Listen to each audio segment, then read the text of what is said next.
In the best of the rest of the news, more bad news coming from the crippled Fukushima nuclear plant in Japan. While speaking to Swiss lawmakers last month, Japan's former ambassador to Switzerland, Mitsui Murata, warned that if the building housing reactor 4 at that plant at Fukushima were to collapse, as many officials fear might happen, it would lead to a global catastrophe like the world has never seen before.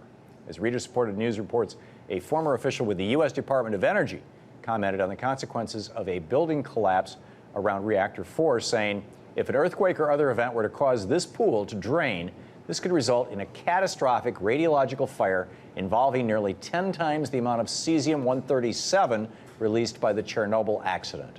And if that fire were to consume the thousands of other radioactive spent fuel rods at the Fukushima plant, then the radiological event could be 85 times greater than the Chernobyl disaster. So just how dangerous is the situation still at the Fukushima plant, and what are the consequences for the United States? Kevin Kamps is back. He's the nuclear waste watchdog at Beyond Nuclear. Kevin, welcome back. Thank you, Tom. Great to have you. First of all, we were talking before we went on the air, and I learned something. I thought I knew a lot about nuclear waste and power. You said that nuclear fuel, before it's been run through a reactor, is not so dangerous as afterwards. Well, that's true. Once nuclear fuel goes into a reactor and is irradiated and uranium atoms are split, it's 1,000,000 times more radioactive than when it went in as fresh fuel. Even when it's fresh fuel, it's radioactive, it's a toxic heavy metal, it is a very dangerous material. And so they actually wear radiation suits and gloves and the works, but they can work with it with their hands. But once it's irradiated in a reactor core, it's giving off deadly doses of gamma radiation in a matter of seconds if it's just out of the reactor, if you're at close range with no shielding. It's a very deadly material, and it stays that way for 1,000,000 years, given the long-lasting radioisotopes. Wow.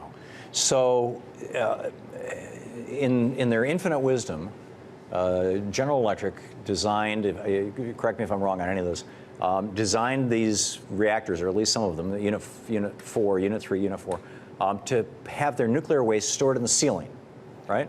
And so this far more deadly than the fuel, nuclear waste, is up in the ceiling. The sides of the building have been blown out by the explosion. The building is listing, and there's this pool of radioactive waste up there.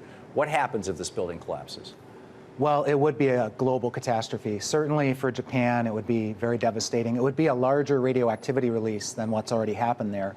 The melted down cores, at least they are inside containment structures. Granted, those containment structures are damaged or destroyed, and hence the massive amounts of radioactivity that have escaped so far in the past 13 months. Right. But the pools, again, yeah, General Electric designed this reactor, not only with too small and too weak a containment for the reactor cores, but with the pools outside of any containment whatsoever. I mean, granted, they were inside a building.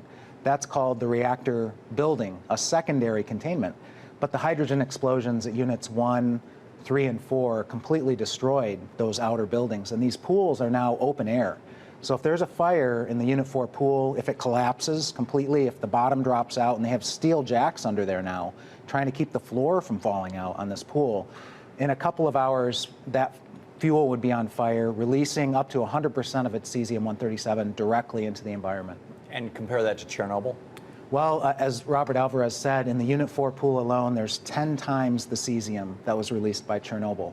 The entire site of Fukushima Daiichi, just in the pools, and there are 7 pools, one each at each reactor unit, plus a common pool, which is the mother load. If you add them all up, it's 85 times the cesium that was released at Chernobyl. And that common pool with the most waste of all at the site is 50 meters away, 50 yards away from Unit 4. If Unit 4, fire could jump. If Unit 4 goes up in flames, that site is going to have to be abandoned, because now it's a deadly radioactive zone. You would get a fatal dose in seconds or minutes.